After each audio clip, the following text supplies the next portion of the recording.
Donc, merci beaucoup déjà pour avoir dégrossi le sujet MCPIA. On va continuer à en parler. Je vais rapidement revenir sur qui est Tricentis. Est-ce que quelqu'un connaît Tricentis dans la salle? Ah bah, c'est déjà pas mal. Donc, il y a un petit rapport qui est sorti vendredi après-midi de Gartner, que je pense que vous devez connaître, notamment sur les outils améliorés avec l'IA. Et Tricentis a été encore une fois positionné dans les leaders, mais peut-être une catégorie de leaders qui est la plus importante, qui va être la capacité d'exécuter. Et notamment avec l'IA, puisque c'est un gros challenge, et je pense qu'il y a peut-être un mot qu'on n'a pas encore entendu, mais dont on pourra reparler, c'est hallucination. Parce que les IA, en ce moment, elles sont quand même pas mal du tout pour halluciner. Et ça veut dire qu'il va falloir continuer à être vigilant sur ce qu'on propose. Mais donc Tricentis, ça a commencé en 2007 avec un outil qui s'appelle Tosca pour la partie test fonctionnel. De l'IA, on en fait depuis pas mal de temps déjà, avec notamment Vision AI qui permettait de faire du self-healing sur tout ce qui est test fonctionnel. Mais aujourd'hui, vraiment, c'est l'accélération avec l'IA dont on va parler. On va parler plus côté perf parce que c'est ce dont je suis le plus à même de vous parler aujourd'hui. Mais peut-être vous dire quel est le but principal de Tricentis, ça va être d'être capable de porter tous les bénéfices de l'automatisation et de la qualité à l'échelle et de vous donner les outils pour travailler tous les jours, pour répondre à des problématiques d'envergure, avec des équipes qui travaillent dans le monde entier, avec des milliers de cas de tests à automatiser, à maintenir, avec des projets de transformation très conséquents. Donc je pense que là, il y a des personnes qui vivent des projets, que ce soit du SAP, du ServiceNow, par exemple, pour ceux qui sont chez Amadeus, mais de revenir sur comment la qualité, les outils que vous avez entre les mains, vous permettent d'obtenir directement un impact positif pour vos organisations, parce que le test, dans les projets, ça représente une partie très conséquente des budgets IT. Donc, Tricentis, c'est une plateforme, c'est plusieurs champs fonctionnels. Le premier, ça va être C-Light sur la partie analyse d'impact. L'analyse d'impact, en 2 mots, c'est très simple, c'est comment on fait pour réduire le nombre de tests qu'on doit runner tous les jours. Ensuite, l'automatisation, le test de perf dont on va parler plus précisément aujourd'hui, le test de données et de l'intégrité de la donnée, ça c'est très, très important aussi dans les gros projets, notamment de finance. Et le petit dernier, qui va être presque le plus important, qui s'appelle Q-Test, qui va être le référentiel de test, et où on va venir aussi, dans toute l'histoire du test, pouvoir se dire, depuis mes requirements, je crée automatiquement mon cas de test fonctionnel, il est updaté, je l'envoie en test de charge, et je suis capable d'avoir ce cercle vertueux d'une plateforme. Donc nous, ça c'est le futur, c'est la vision, mais aujourd'hui on va parler test de perf. Est-ce que mes applications sont capables de tenir la charge attendue, de répondre aux besoins utilisateurs, des questions assez standards auxquelles vous devez répondre tous les jours côté perf. Donc, la première chose à se dire, c'est que même si on a de l'IA, même si on a des super outils, le monde dans lequel on vit, il n'y a jamais eu autant de risques, et notamment sur les sujets applicatifs. Et ces risques qui sont causés par 3 grands sujets. Le premier, c'est l'accélération. Et j'imagine que vous travaillez avec des développeurs qui utilisent de l'IA eux-mêmes. Hein. Donc ça, c'est un sujet. Ça va être de devoir livrer toujours plus rapidement. Ça veut dire d'être capable de réduire les cycles de tests de manière drastique. La complexité, toutes ces applications interconnectées, les microservices qui vont s'interconnecter. Vous avez des applications aujourd'hui avec plusieurs centaines de microservices, indépendants des uns des autres, qui vont être ensuite consolidés. Donc ça, c'est aussi clé. Et la dernière partie, elle est la rareté de l'expertise, parce que, évidemment, vous n'êtes pas si nombreux que ça dans cette salle aujourd'hui. Donc ça montre que les testeurs qui ont la compréhension à la fois du domaine métier et de la qualité logicielle, ça sera toujours quelque chose de rare et de difficile à mettre en œuvre. Donc là, on peut vraiment se dire qu'avec ces 3 thèmes et l'envergure des projets de transformation dans chaque société, ça va rester clé pour vous. Et on peut aussi revenir sur quelques chiffres pour le démontrer, parce que ce n'est pas que moi qui vous dis ça. Mais on va venir, par exemple, se dire entre 2013 et 2023, même pas aujourd'hui, on a eu plus de 1500% d'augmentation des MEP. D'accord ? Donc, évidemment, ça montre aussi les accélérations. Et vous avez dû vivre ces changements dans vos équipes. Certains ici sont peut-être plus orientés dev, vous travaillez avec des équipes de dev, d'autres plus QA de bout en bout. Mais je suis certain que dans tous les cas, vous avez dû vivre cette augmentation de release. Et l'autre élément important, je vous parlais d'équipes qui font et qui utilisent l'IA pour coder, c'est qu'on est déjà quasiment à plus de 40% de code qui est généré par de l'IA. Alors, je n'ai pas le graphe là, mais vous pourrez le retrouver aussi. Par contre, la quantité de code qui va de la génération par l'IA jusqu'à la prod, elle est minime pour l'instant. Parce que le code qui est créé par l'IA, il n'est quand même pas super bon. Et ça va être encore plus important pour la perf, parce qu'il n'est pas forcément très scalable, il est difficilement maintenable. Et ça, dans les phases de test, vous allez pouvoir apporter ces informations rapidement aussi aux équipes concernées. Et bon, alors, selon les stats, mais il y a moins de 10% du code généré par l'IA qui arrive jusqu'à la prod aujourd'hui. Donc ça va s'améliorer évidemment, puisque les LLM sont là pour ça, mais il y a encore des gros challenges sur ces sujets. Donc qu'est-ce que ça veut dire au niveau de la perf? Et là, alors moi je ne suis pas très Lego, mais les équipes dev sont très Lego à Gémenos, puisqu'on est à côté de Marseille sur le côté perf de Neoload. C'est qu'il va falloir être capable de répondre à deux enjeux. Le premier, c'est de continuer à accélérer sur tout ce qui est tests de composants, donc les tests initiaux, le shift left, et là, c'est obligatoire. Mais le deuxième, c'est que malgré tout, même si vous faites des tests de composants, vous n'allez pas pouvoir éliminer totalement le test de bout en bout. Ça ne sera pas possible. Tout simplement parce que vous voyez bien l'image. Si vous ne faites pas un test de bout en bout et qu'il manque une roue, vous ne pourrez pas aller bien loin. Ça, c'est... Exactement, c'est très bien. Je corrigerai avant de vous transmettre la présentation, en effet. J'imagine que les développeurs doivent adorer ici. Donc, on va continuer là-dessus. Est-ce qu'on voit? C'est un petit peu du bon. Je vois qu'il y en a qui suivent au moins, c'est très bien. Merci beaucoup. Ce qu'on va dire, donc pour pouvoir répondre à ces thématiques et pour vous, alors certains connaissaient Tricentis, j'ai vu. Est-ce que d'autres d'entre vous connaissent Neoload? Je sais qu'il est utilisé chez Amadeus, mais bon, super. Je suis très content que vous connaissiez déjà. Ce qu'on se dit, c'est que la next-gen du testing, elle va passer par plusieurs choses. Et nous, on a été obligé de réarchitecturer aussi la plateforme Neoload Web. Et elle vient dans deux sujets, c'est de se dire que ça va devoir vous donner encore plus d'indépendance en tant que testeur et surtout fournir aux différents outils qui vont se plugger dans la chaîne de delivery les capacités d'obtenir des informations très rapidement. Et c'est ce que vous allez voir. Donc ceux qui connaissent déjà Neoload se seraient peut-être attendus à voir un écran noir. Il est devenu blanc. Vous pourrez le remettre en noir, mais à la limite, peu importe. Ce n'est pas ça le plus important. Ce qui va être le plus important, c'est tout ce qui est derrière, tout ce qui va être dans le back-end. Et pour la perf d'hier, avec une dizaine d'API très bien détaillées, on arrive à faire beaucoup de choses. Pour la perf de demain, vous voyez sur la droite, on a besoin de beaucoup plus de granularité. On va être sur plus d'une cinquantaine de endpoints et ça évolue, j'allais dire, à chaque release.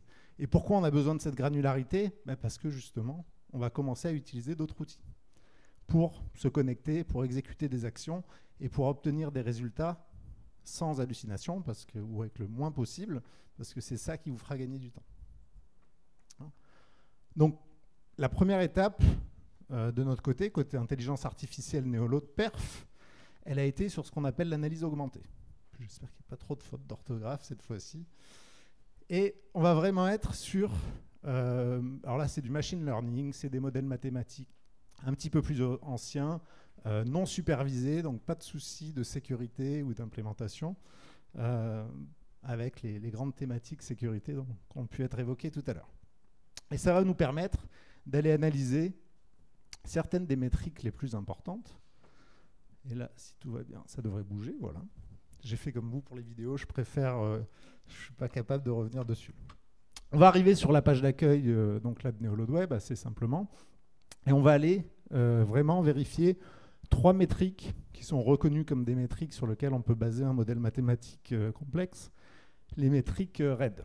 D'accord, donc taux de transaction, les erreurs, temps de réponse. Et donc là, ce qu'on va faire, c'est qu'on va arriver sur sa page d'accueil du test, en tant que testeur, chef de projet, voire app owner. Je me dis, bon, ben, comment ça s'est passé? Je peux voir plus ou moins d'erreurs et je vais vouloir aller segmenter dans mon test pour aller creuser et me dire ben, où est-ce qu'il y a eu un problème, parce que c'est là, la finalité du test de performance, ça va être d'améliorer l'application. Donc c'est là où je vais vouloir aller regarder pour savoir ce que je peux faire. Et là, je vais pouvoir aller ajouter des intervalles et je vais pouvoir les faire soit manuellement, soit je vais pouvoir commencer à demander à l'IA de les positionner pour moi. Et de me dire, ben voilà, explique-moi un peu ce qui s'est passé pendant le test, quels sont les intervalles les plus importantes, est-ce que tu peux déjà me donner des premières recommandations, et surtout quand il y a eu un problème, est-ce que tu peux commencer à m'expliquer pourquoi. Donc, je vais dire là-dessus, rien d'absolument révolutionnaire. Un ingénieur perf, et si on a dans la salle, pourrait évidemment aller positionner ça eux-mêmes. Mais ce qu'on va voir, c'est que ça va permettre de diffuser l'information. Et c'est là où tout commence à s'interconnecter, entre guillemets. C'est quand on va commencer à parler du MCP. Hein, donc le MCP, je ne vous refais pas exactement ce que c'est. Nous, on a pris le choix et on a décidé de dire qu'on ferait un MCP remote. Donc là, la traduction, pour nous, ça va être que vous allez pouvoir plugger votre LLM sur la plateforme Node-RED. Ça veut dire que, ben, même chose, vous contrôlez le LLM qui est utilisé, vous contrôlez l'accès aux données, aux métriques, et vous allez être capable, en quelques minutes, je crois que ça prend moins de 5 minutes, de connecter votre OpenAI, votre Anthropic à Node-RED. Et évidemment, on a parlé d'outils tout à l'heure, ou dont nous on les appelle tools, pour que les données soient intelligibles. Donc là, on va avoir un certain nombre d'outils qui vont rendre la donnée intelligible, utilisable par le LLM pour qu'il fasse les actions pour vous. Parce que bon, idéalement quand même, on est tous relativement feignants. Si l'AI peut travailler pour nous et le LLM peut nous obtenir de bonnes informations, on va essayer de l'utiliser quand même.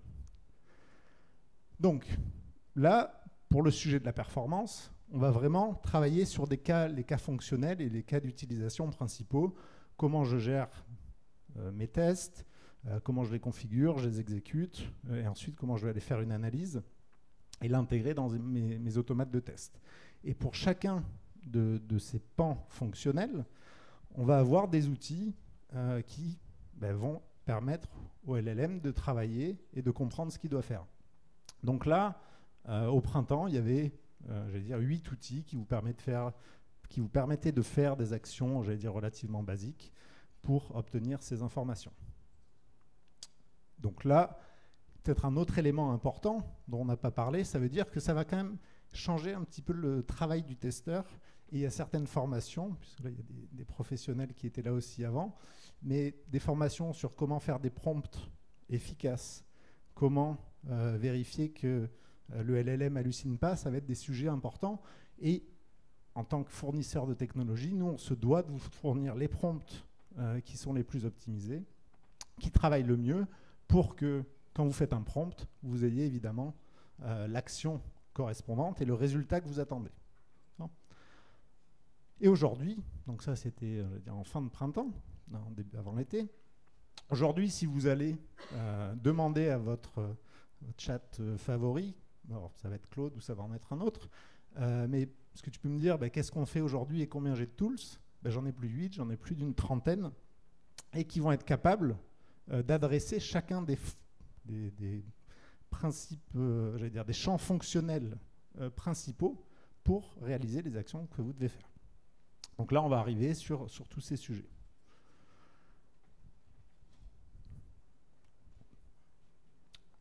Alors, concrètement, des actions, et ça vous pourrez le voir après, parce qu'on va avancer, mais c'est de se dire comment je fais pour manager ou designer mes tests.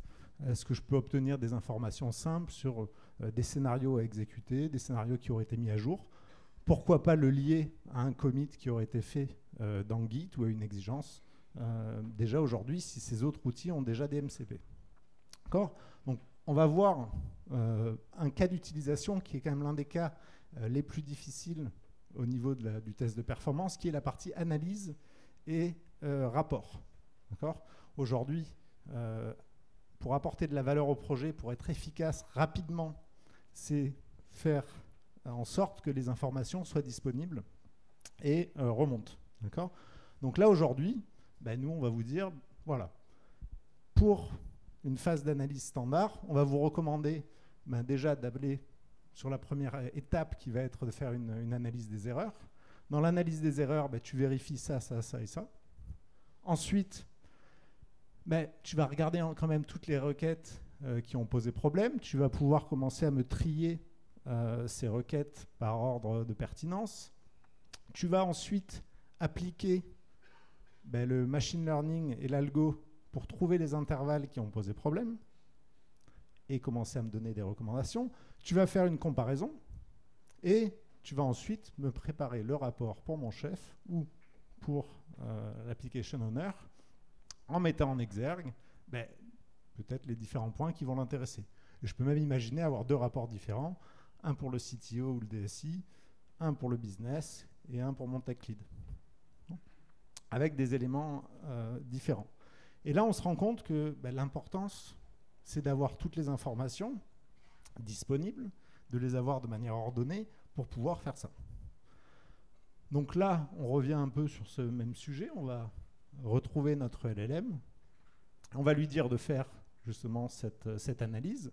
Et il va nous expliquer tout simplement, lui aussi, qu'est-ce qu'il est en train de faire pour nous obtenir ces résultats.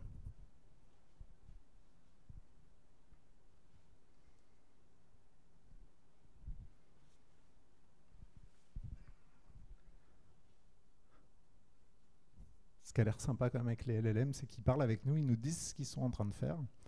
Et s'ils se trompent, normalement, ça va être notre nouveau job, c'est de lui dire, non, là tu t'es trompé quand même, tu peux pas me dire n'importe quoi.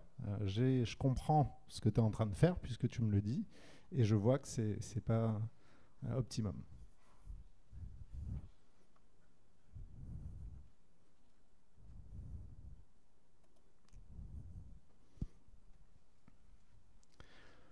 Donc, ce que je vous disais aussi à propos d'exposer l'information, de donner cette connaissance métier, d'être capable d'organiser les prompts dans le bon ordre, c'est que derrière, il y a toute une consommation d'énergie, une qualité de réponse qui sera différente en fonction de la qualité des prompts. Et ça, c'est ce qui est évidemment testé de manière approfondie pour pouvoir nous assurer que ce soit le cas. Et donc là, vous avez à gauche les prompts, et puis on commence à pouvoir avoir notre exec summary, notre rapport de ce qui s'est passé sur l'application pendant qu'on était en train de la tester. Avec toute la puissance de Neoload. Neoload qui est reconnu comme étant l'outil du marché qui va vous permettre d'avoir des cas de test le plus rapidement possible, mais qui a aussi une profondeur et une compétence métier, performance, qui n'est plus inventée. Donc là, on va être capable d'aller vraiment dans le détail et d'obtenir ces informations.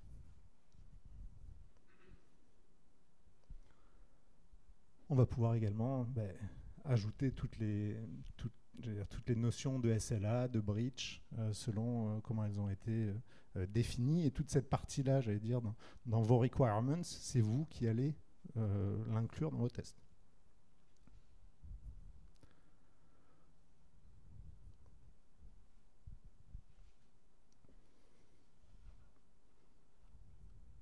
Donc, on y est presque. Donc là, on peut se dire que ce qui aurait pris sûrement quelques heures sur un test simple, on va pouvoir le dérouler en 5, 6, 10 minutes. Par contre, encore une fois, et là je pense qu'on peut être, et vous pouvez être rassuré dans la salle, c'est que si vous ne lui donnez pas quelque chose à manger qui a de la valeur, ce qui va ressortir n'aura aucune valeur. Donc cette capacité de comprendre ce qui doit être fait, la connaissance métier de la performance, la connaissance métier de l'application que vous devez tester, celle-là, elle n'est pas remplaçable. Par contre, aujourd'hui, certaines personnes qu'on entend régulièrement qui ont, j'allais dire, dans des échanges clients ou commerciaux, qui ont des capacités à faire, qui disent Là, on est au mois d'octobre, mon planning il est booké jusqu'en décembre, je ne peux plus accepter un seul test. Quelque chose comme ça, normalement, la cellule de test elle devrait être capable de répondre positivement à un grand nombre de demandes. Donc, on va continuer et on peut se dire aussi que là, voilà, maintenant que j'ai fait... Oh, je pense qu'on va repartir dans le... Hop là, on y va. Maintenant que j'ai fait voilà, mon test, j'ai eu mon rapport, on peut imaginer qu'une équipe de test aussi se dise, si tu pouvais, maintenant qu'on a eu ce rapport, me mettre à jour mon cas de test de référence et ensuite me relancer un tir avec un plateau donné pour vérifier que mon cas de test de référence soit le bon, c'est ce qu'on va pouvoir faire et changer aussi ce qu'on va proposer au LLM. Et là, dans chacun des pans fonctionnels que vous avez pu voir, vous serez capable de faire des optimisations, des changements. Et plutôt que de devoir aller avertir tout le monde, on peut imaginer avoir, par exemple, le LLM connecté à votre webhook interne qui communique que le test de référence a été changé et que maintenant, le bon test est le test X. Donc, tout ça, même chose. Ça aurait peut-être pu prendre du temps d'aller manuellement dans le cas de test, de le changer. On va arriver avec le LLM qui va utiliser les bons outils. Et là, je ne reviens pas sur le sujet, mais les tools, en fait, étant donné qu'ils sont exposés, le LLM, qui est très intelligent, va pouvoir lui-même trouver toutes les actions à réaliser avec les tools disponibles. Et il n'utilise pas qu'un seul tools. C'est ça qui est super intéressant, c'est qu'il va être capable séquentiellement ou conjointement d'utiliser tous les tools à sa disposition pour faire les actions que vous lui demandez. Donc, peut-être pour finir sur ce sujet, avec l'IA, ce qu'on va retrouver, c'est surtout deux choses. La première, c'est continuer à réduire les risques pour pouvoir identifier des problématiques tôt. Le test de performance, il va y avoir beaucoup de données à analyser. L'IA et un LLM, c'est vraiment très utile pour ça. Ça va aussi être là pour augmenter votre productivité. Quand préalablement, pour faire une comparaison entre deux tests, peut-être que vous preniez 1 heure, là, en quelques minutes, vous pourrez comparer 2 runs facilement. Et ça permettra aussi d'augmenter les compétences, c'est-à-dire un sachant, quelqu'un qui va être capable de comprendre le contexte métier, d'avoir validé que des scénarios soient bons, il pourra donner la main, pourquoi pas, à quelqu'un d'autre dans l'équipe pour exécuter des tests ou travailler sur l'augmentation des compétences et de diffuser le test au sein des équipes. Donc ça, c'est tout ce qui est MCP. Il y a plein de choses encore dans les cartons. Je ne vous en parle pas trop maintenant. Je n'ai pas de roadmap là, mais la prochaine étape, ça sera d'avoir ce qu'on va appeler un performance agent, qui sera d'avoir quelqu'un...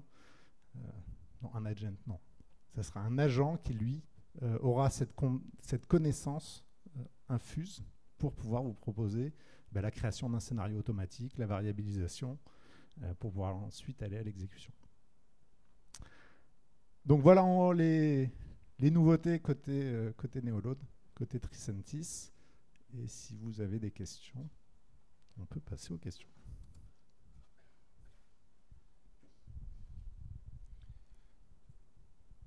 Quelques questions, sauf sur le sheet writer, parce que...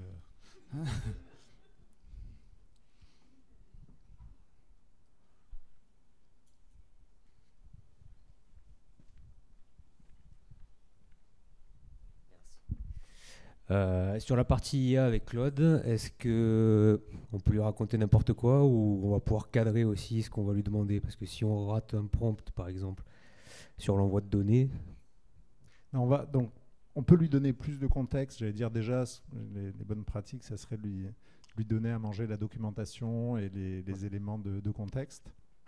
Le prompt, il faut avoir ce recul pour l'instant pour pouvoir vérifier qu'il ne fasse pas n'importe quoi. Donc on peut éclater son environnement alors, si on n'envoie pas ce qu'il faut, quoi. Alors, en test de perf, vous allez régulièrement pouvoir, faire tomber des environnements. Normalement, les jeux de données, on n'est pas encore sur les sujets des jeux de données, de vérifier que le test soit prêt à être exécuté de cette manière. On n'est plus sur la partie contextuelle du test de performance, pas de l'environnement, pas du jeu de données, ça va venir. Ok. Mais c'est pas encore c'est pas le cas. conditionnel. Vous pouvez pas demander à Claude, crée-moi le jeu de données, ou alors récupère-moi les logs de prod, tu me fais, j'allais dire, le test de performance qui va répliquer exactement le comportement en prod. Il va encore y avoir besoin d'un petit peu d'analyse humaine. On y arrivera sûrement un jour.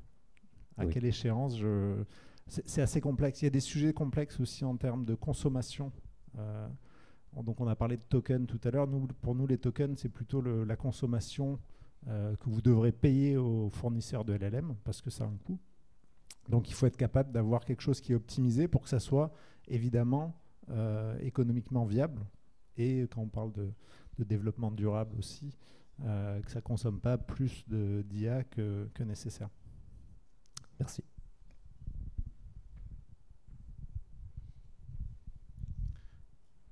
Une autre question? Écoutez, si vous n'avez pas de questions, il y a un petit break parce que la pause après est à 20h45. Donc pour vous faire tenir d'ici là, il y a un petit break et puis on se rejoint à 18h35 pour la suite des événements. Donc ici même, puisqu'après il n'y a plus le slot en haut dans la salle au 5e étage. Ouais. Merci bien et à tout de suite.